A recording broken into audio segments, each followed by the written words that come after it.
नमस्कार। आकाशवाणी से प्रस्तुत है समाचार प्रभात।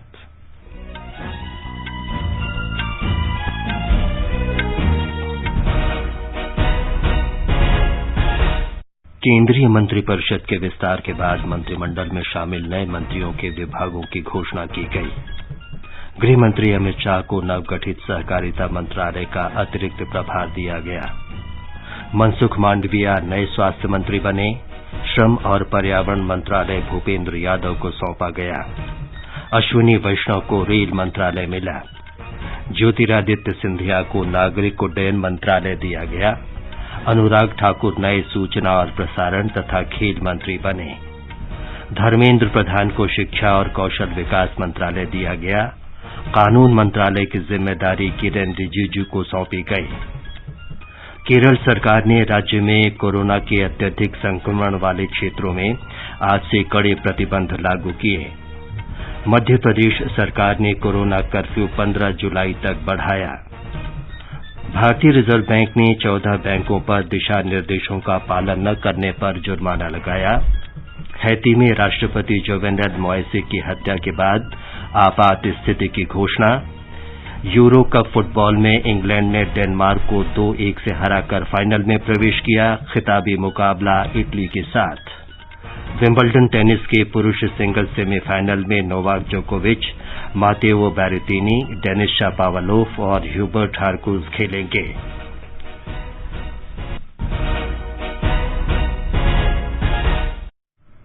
समाचार प्रभात में फरहत नाज के साथ मैं विमलेंदु पांडे।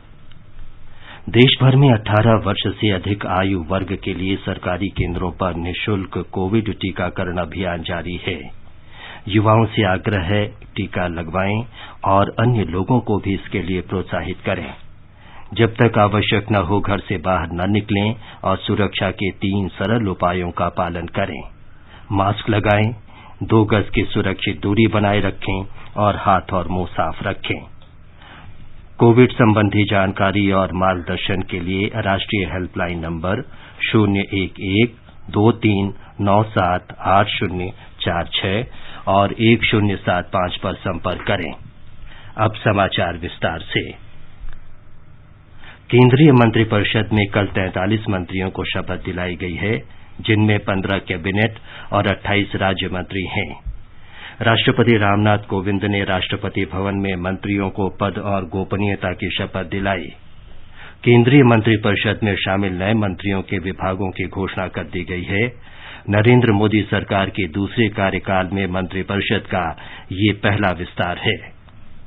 गृह मंत्री अमित शाह गृह विभाग के अलावा नए सहकारिता मंत्री बनाए गए हैं। धर्मेंद्र प्रधान नए शिक्षा मंत्री होंगे। उन्हें कौशल विकास और उद्यमिता मंत्रालय का प्रभार भी दिया गया है। ज्योतिरादित्य सिंधिया नागरिक उड्डयन मंत्री बनाए गए हैं। किरेन रिजिजू कानून मंत्री होंगे। हरदीप सिंह पुरी पेट्रोलियम मंत्री बनाए गए हैं। वे आवासन और शहरी विकास मंत्रालय के मंत्री बने रहेंगे। अनुराग ठाकुर नए सूचना और प्रसारण मंत्री होंगे। उन्हें युवा कार्य और खेल मंत्रालय भी दिया गया है। मनसुख मांडविया को नया स्वास्थ्य मंत्री बनाया गया है। उनके पास रसायन और उर्वरक मंत्रालय भी रहेगा। सर्बानंद सोनोवाल नए पोत परिवहन और जहाजरानी मंत्री होंगे। उन्हें आयुष मंत्रालय का अतिरिक्त प्रभार भी दिया गया है। ओडिशा से राज्यसभा सांसद अश्विनी वैष्णव को रेलवे, संचार और इलेक्ट्रॉनिक्स तथा सूचना प्रौद्योगिकी मंत्रालय का कार्यभार आवंटित किया गया है। भूपेंद्र यादव श्रम मंत्री होंगे। जनता दल यूनाइटेड के नेता रामचंद्र प्रसाद सिंह को इस्पात मंत्री बनाया गया है। एलजेपी के नेता पशुपति कुमार पारस खाद्य प्रसंस्करण उद्योग मंत्री होंगे। डॉक्टर वीरेंद्र कुमार को नया सामाजिक न्याय और अधिकारिता मंत्री बनाया गया है। नारायण राणे सूक्ष्म लघु और मध्यम उद्यम मंत्री होंगे। परषोत्तम रूपाला को मत्स्य पशुपालन और डेयरी विभाग का कैबिनेट मंत्री बनाया गया है। राजकुमार सिंह कैबिनेट मंत्री के रूप में बिजली तथा नवीन और नवीकरणीय ऊर्जा मंत्रालय का कार्यभार संभालेंगे। गिरिराज सिंह को ग्रामीण विकास और पंचायती राज मंत्री बनाया गया है। जी किशन रेड्डी नए संस्कृति और पर्यटन मंत्री होंगे। पीयूष गोयल वाणिज्य मंत्रालय में बने रहेंगे और उपभोक्ता, खाद्य और सार्वजनिक वितरण मंत्रालय तथा कपड़ा मंत्रालय का अतिरिक्त प्रभार भी संभालेंगे। मीनाक्षी लेखी विदेश मंत्रालय और संस्कृति मंत्रालय में राज्य मंत्री बनाई गई हैं। डॉक्टर एल मुरुगन सूचना और प्रसारण राज्य मंत्री होंगे। वे मत्स्य, पशुपालन और डेयरी मंत्रालय में राज्य मंत्री रहेंगे। प्रधानमंत्री कार्यालय में राज्य मंत्री डॉक्टर जितेंद्र सिंह को विज्ञान और प्रौद्योगिकी तथा पृथ्वी विज्ञान मंत्रालयों का अतिरिक्त प्रभार दिया गया है। श्रीपद यशो नाइक पोत परिवहन, जहाजरानी और जलमार्ग तथा पर्यटन मंत्रालय में राज्य मंत्री होंगे। पंकज चौधरी और डॉक्टर भागवत कराण वित्त मंत्रालय में राज्य मंत्री रहेंगे। डॉक्टर राजकुमार रंजन सिंह विदेश मंत्रालय और शिक्षा मंत्रालय में राज्य मंत्री बनाए गए हैं। अजय भट्ट रक्षा और पर्यटन राज्य मंत्री होंगे। अजय कुमार और निशीत प्रमाणिक को गृह मंत्रालय में राज्य मंत्री बनाया गया है। डॉक्टर भारती प्रवीण पवार स्वास्थ्य और परिवार कल्याण मंत्रालय में राज्य मंत्री होंगे। विश्वेश्वर टुड्डू जनजातीय कार्य और जल शक्ति मंत्रालय में राज्य मंत्री होंगे। अनुप्रिया सिंह पटेल को वाणिज्य और उद्योग मंत्रालय में राज्य मंत्री बनाया गया है। अन्नपूर्णा देवी और सुभाष सरकार शिक्षा मंत्रालय में राज्य मंत्री बनाए गए हैं। जॉन बारला अल्पसंख्यक कार्य मंत्रालय में राज्य मंत्री होंगे। समाचार कक्ष से निखिल कुमार। केंद्रीय मंत्रिपरिषद में 36 नए मंत्रियों को शामिल किया गया है, जबकि 7 वर्तमान राज्य मंत्रियों को प्रोन्नत किया गया है। 8 नए चेहरों को भी कैबिनेट मंत्री का दर्जा दिया गया। मंत्रिमंडल में पहली बार केंद्रीय मंत्री के तौर पर शपथ लेने वालों में एसपी सिंह बघेल, राजीव चंद्रशेखर, शोभा कारंदलाजे, भानु प्रताप सिंह वर्मा, दर्शना जारदोश, मीनाक्षी लेखी, अन्नपूर्णा देवी, कौशल किशोर, बीएल वर्मा, अजय भट्ट, अजय कुमार, चौहान देवू सिंह, भगवंत खूबा, भारती पवार, पंकज चौधरी, शांतनु ठाकुर, मुंजपारा महेंद्र भाई, एल मुरुगन, निशित प्रमाणिक, ए नारायण स्वामी, कपिल पाटिल, राजकुमार रंजन सिंह, प्रतिमा भौमिक, सुभाष सरकार, भागवत कड़ाड़, विश्वेश्वर टुड्डू और जॉन बारला भी शामिल हैं। इनके अलावा डॉक्टर वीरेंद्र कुमार, ज्योतिरादित्य सिंधिया, सर्वानंद सोनोवाल, किरेन रिजिजू, आरके सिंह, हरदीप पुरी, मनसुख मांडविया, पुरुषोत्तम रूपाला, जी किशन रेड्डी, अनुराग सिंह ठाकुर और अनुप्रिया पटेल ही ऐसे मंत्री हैं जो पहले भी केंद्रीय मंत्री के तौर पर अपनी जिम्मेदारी निभा चुके हैं।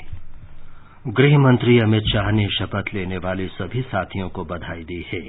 श्री शाह ने विश्वास व्यक्त किया कि प्रधानमंत्री नरेंद्र मोदी के नेतृत्व में पूरा मंत्रिमंडल सरकार की कल्याणकारी नीतियों को पूरी निष्ठा से लोगों तक पहुंचाने का कार्य करेगा और आत्मनिर्भर भारत के संकल्प को साकार करने में अपना सर्वश्रेष्ठ योगदान देगा।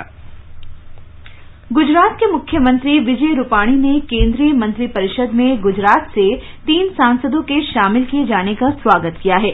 उन्होंने कहा कि गुजरात की जनता इसके लिए प्रधानमंत्री के प्रति कृतज्ञ है। हमारे संवाददाता ने बताया कि मुख्यमंत्री रूपाणी ने श्री मनसुख मंडाविया और पुरुषोत्तम रूपाला को भी कैबिनेट मंत्री के रूप में शामिल किए जाने पर बधाई दी है। स्वतंत्र प्रभार के साथ राज्य मंत्री के रूप में अच्छा कार्य करने के लिए श्री मनसुख मांडविया को स्वास्थ्य मंत्रालय में कैबिनेट मंत्री के रूप में पुरस्कृत किया गया है। 2 टर्म से राज्यसभा के सदस्य श्री मांडविया ने कोविड महामारी की दूसरी लहर के दौरान जीवन रक्षक दवाइयों की कमी को दूर करने के लिए महत्वपूर्ण भूमिका निभाई थी। इसी तरह श्री पुरुषोत्तम रूपाला को भी कृषि और किसान कल्याण के राज्य मंत्री के तौर पर अच्छे कार्य के लिए कैबिनेट मंत्री बनाया गया है। दर्शनाबेन जरदोश, डॉक्टर महेंद्र मुंजपरा और देवसी चौहान को संसद सदस्य के तौर पर सक्रिय भूमिका निभाने के लिए राज्य स्तरीय मंत्री बनाया गया है। प्रदेश भाजपा के प्रवक्ता भरत पंड्या ने कहा कि केंद्रीय गृह मंत्री अमित शाह को सहकारिता के नए विभाग के साथ अब वर्तमान मोदी सरकार में गुजरात के 6 मंत्री हो चुके हैं, जो राज्य के लिए अपने आप में एक नया कीर्तिमान है। योगेश पंड्या, आकाशवाणी समाचार, अहमदाबाद। मंत्रिपरिषद विस्तार से पहले 12 मंत्रियों ने त्यागपत्र दे दिया। इनमें रमेश पोखरियाल निशंक, डीवी सदानंद गौड़ा, रविशंकर प्रसाद, थावरचंद गहलोत, डॉक्टर हर्षवर्धन, प्रकाश जावड़ेकर और संतोष कुमार गंगवार शामिल हैं। राज्य मंत्रियों बाबुल सुप्रियो, संजय धोत्रे, रतनलाल कटारिया, प्रताप चंद्र षडंगी और देबाश्री चौधरी के त्यागपत्र भी स्वीकार कर लिए गए हैं। ये समाचार आकाशवाणी से प्रसारित किए जा रहे हैं। हर जोखिम से निकल कर फसल आए, सुरक्षित हो जाए।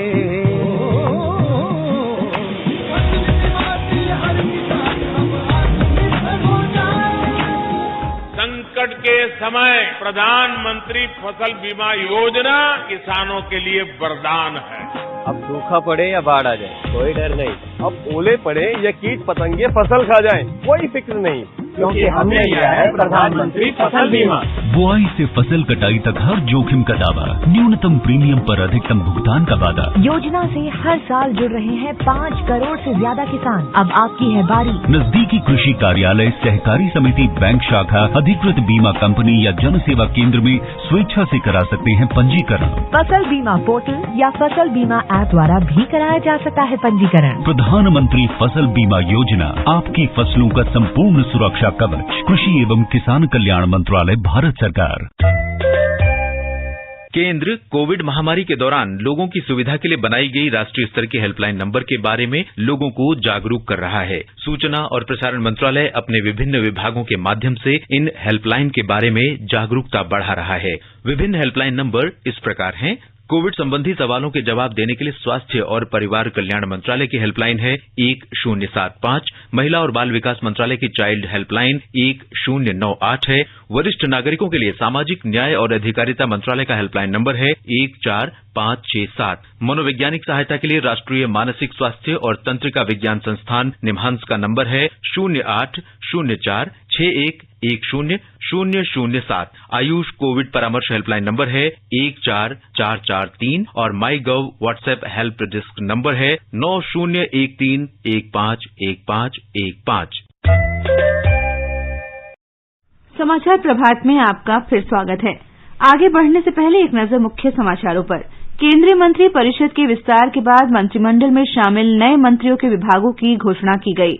गृहमंत्री अमित शाह को नवगठित सहकारिता मंत्रालय का अतिरिक्त प्रभार दिया गया। मनसुख मांडविया नए स्वास्थ्य मंत्री बने। श्रम और पर्यावरण मंत्रालय भूपेंद्र यादव को सौंपा गया। अश्वनी वैष्णव को रेल मंत्रालय मिला। ज्योतिरादित्य सिंधिया को नागरिक उड्डयन मंत्रालय दिया गया। अनुराग ठाकुर नए सूचना और प्रसारण तथा खेल मंत्री बने। धर्मेंद्र प्रधान को शिक्षा और कौशल विकास मंत्रालय दिया गया, जबकि कानून मंत्रालय की जिम्मेदारी किरेन रिजिजू को सौंपी गई। केरल सरकार ने राज्य में कोरोना के अत्यधिक संक्रमण वाले क्षेत्रों में आज से कड़े प्रतिबंध लागू किए। मध्य प्रदेश सरकार ने कोरोना कर्फ्यू 15 जुलाई तक बढ़ाया। रिजर्व बैंक ने 14 बैंकों पर दिशा निर्देशों का पालन न करने पर जुर्माना लगाया। हैती में राष्ट्रपति जोवेनल मोइसे की हत्या के बाद आपात स्थिति की घोषणा की। यूरो फुटबॉल में इंग्लैंड ने डेनमार्क को 2-1 से हराकर फाइनल में प्रवेश किया। खिताबी मुकाबला इटली के साथ।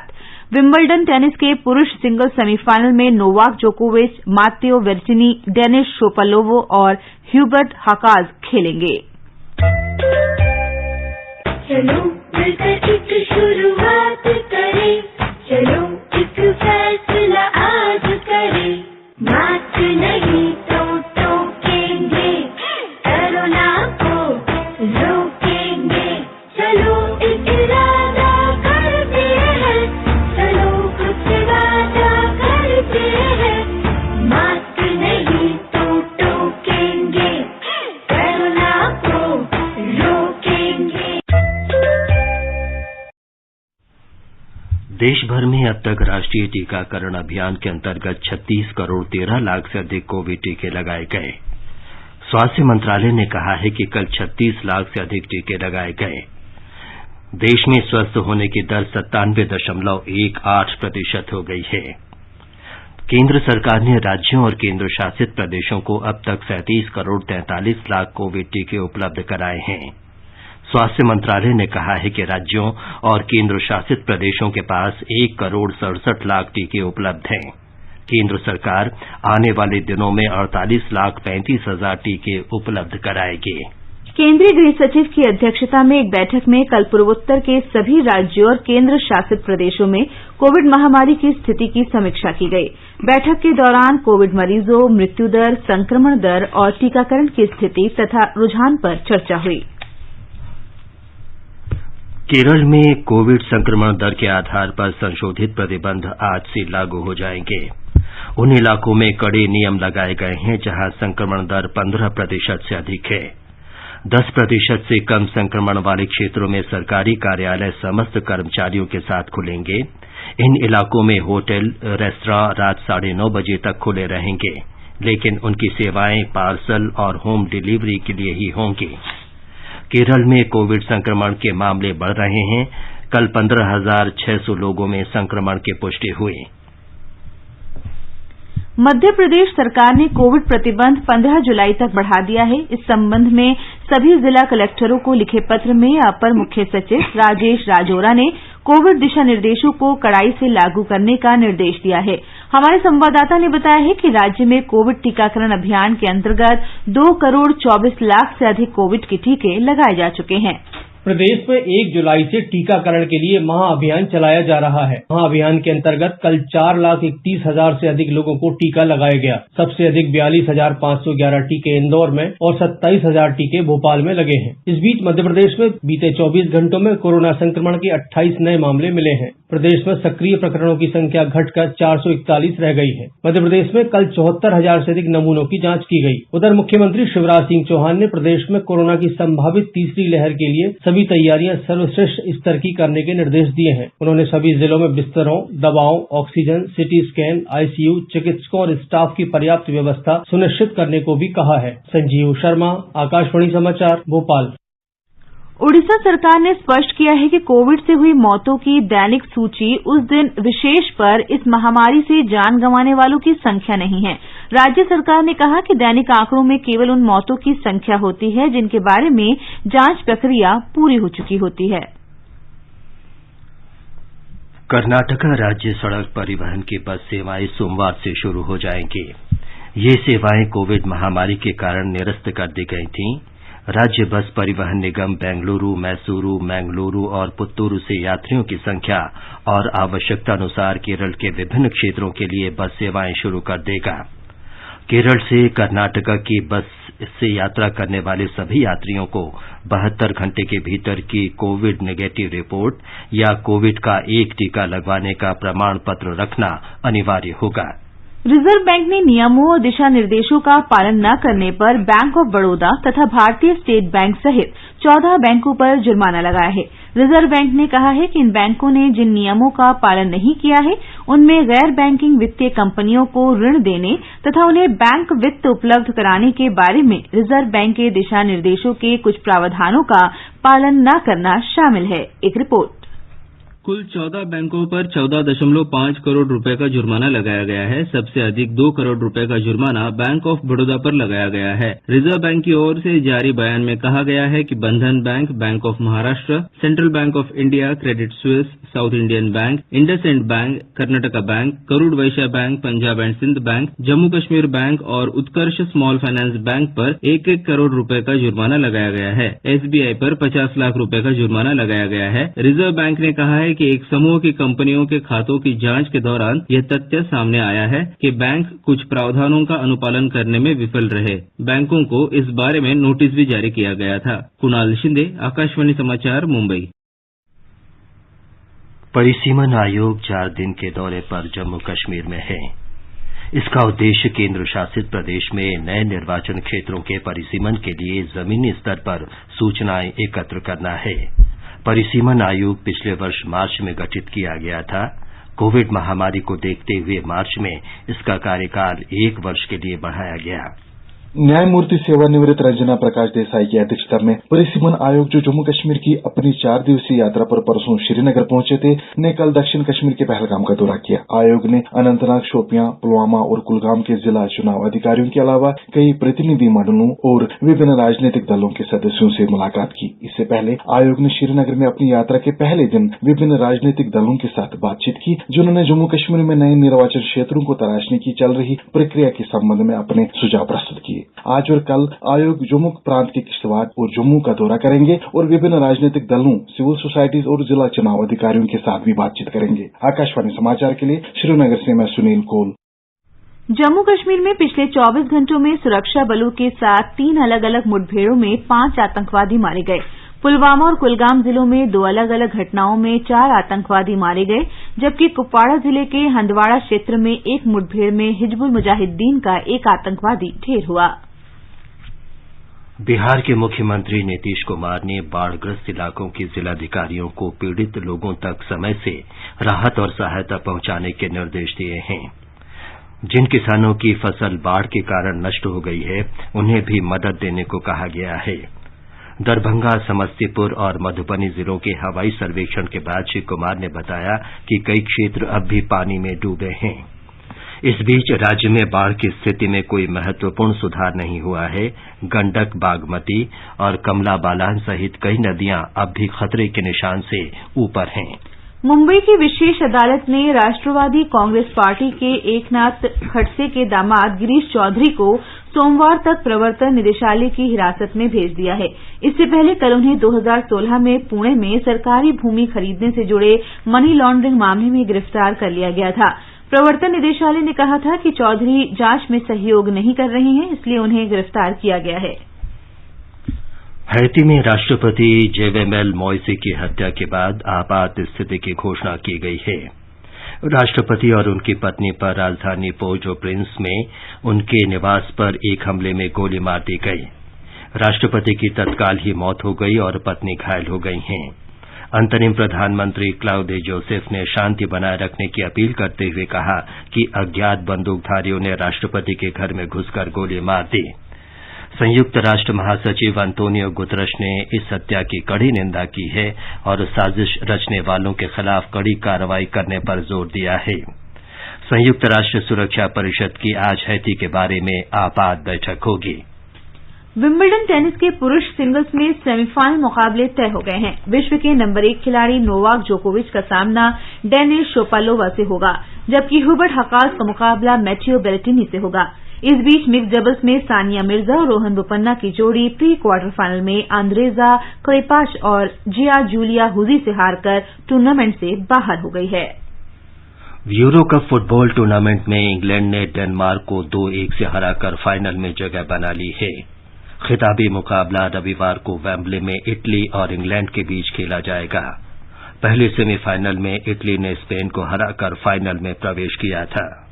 टोक्यो ओलंपिक में अब 16 दिन ही बचे हैं। आकाशवाणी से ओलंपिक श्रृंखला के अंतर्गत आज हम बात करेंगे 15वें नंबर के बैडमिंटन खिलाड़ी बी साई प्रणीत के बारे में। उन्होंने पहली बार ओलंपिक के लिए क्वालीफाई किया।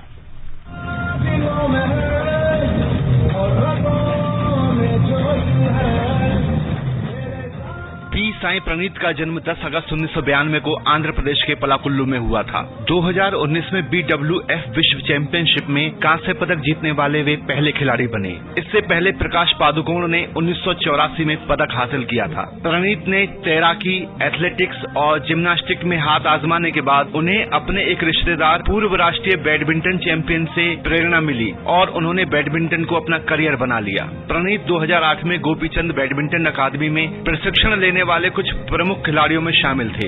मात्र 2 वर्ष के प्रशिक्षण में उन्होंने 18 वर्ष की आयु में मैक्सिको में आयोजित जूनियर विश्व चैंपियनशिप में कांस्य पदक जीतकर विश्व स्तर पर अपनी मौजूदगी व्यक्त की। 2013 में इंडोनेशिया ओपन में उन्होंने 3 बार के चैंपियन तौफिक हिदायत को हराकर बैडमिंटन में बड़ा उलटफेर किया। 3 वर्ष बाद उन्होंने ऑल इंग्लैंड ओपन टूर्नामेंट में 3 बार के ओलंपिक रजत पदक विजेता ली चेंग वई को हराया। दक्षिण एशिया खेलों में उन्होंने स्वर्ण पदक जीता। प्रणीत ने अपना शानदार प्रदर्शन जारी रखते हुए सिंगापुर ओपन में BWF सुपर सीरीज का खिताब अपने नाम किया। श्रीराम शर्मा, खेल डेस्क, आकाशवाणी समाचार।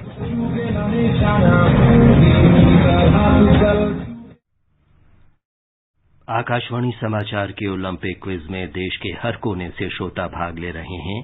बड़ी संख्या में श्रोताओं ने सवालों के जवाब भेजे हैं। रांची के आशुतोष गौरव ने मंगलवार को पूछे गए सवाल का सही जवाब भेजा। वे मंगलवार क्विज के विजेता रहे। आकाशवाणी समाचार से बातचीत में आशुतोष ने ओलंपिक क्विज जीतने पर प्रसन्नता व्यक्त की।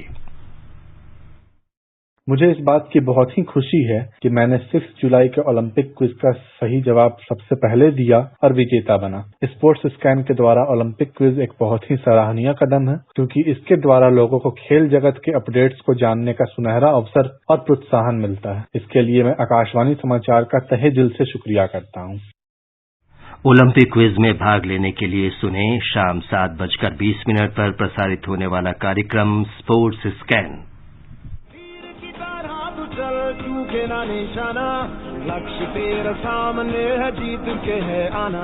आकाशवाणी समाचार अपने प्रतिदिन प्रसारित होने वाले कार्यक्रम स्पोर्ट्स स्कैन में आपके लिए लेकर आया है ओलंपिक क्विज आकाशवाणी समाचार के साथ। इसमें हिस्सा लेने के लिए आपको स्पोर्ट्स स्कैन कार्यक्रम के दौरान ओलंपिक पर पूछे गए प्रश्न का जवाब देना है। आप अपने जवाब ईमेल कर सकते हैं। पता है airsportscan@gmail.com। विजेता का चुनाव ईमेल के द्वारा सबसे पहले मिलने वाले सही जवाब से होगा। क्विज के विजेता का नाम अगले दिन प्रसारित होने वाले स्पोर्ट्स स्कैन कार्यक्रम और हमारे समाचार बुलेटिन में घोषित किया जाएगा। साथ ही हमारे Twitter handle @AIR News Alerts पर भी फ्लैश होगा। इतना ही नहीं, विजेता को भारतीय ओलंपिक टीम की एक जर्सी भी दी जाएगी। तो देर किस बात की, सुनिए स्पोर्ट्स स्कैन कार्यक्रम रोजाना शाम 7:20 पर FM गोल्ड 100.1 मेगाहर्ट्ज और हमारे YouTube channel news on AIR official पर। चल चूके ना निशाना, लक्ष्य तेरा सामने है, जीत के है आना। विश्व का पहला महिला सोलो मोटरसाइकिल अभियान कल नई दिल्ली में सीमा सड़क भवन पर संपन्न हुआ। कंचन उबुसादी ने इस अभियान में उत्तरी हिमालय क्षेत्र के 18 दुर्गम दर्रों को कवर किया। रक्षा मंत्री राजनाथ सिंह ने 11 जून को नई दिल्ली से इस मिशन को रवाना किया था। भारतीय नौसैनिक पोत INS तबर ने इटली के पोत ITS एंटोनियो मार्सिग्लिया के साथ 2 दिन का समुद्री अभियान पूरा कर लिया है।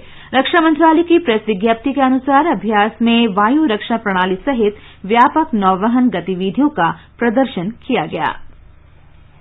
ये समाचार हमारी वेबसाइट newsonair.com/hindi पर भी उपलब्ध हैं।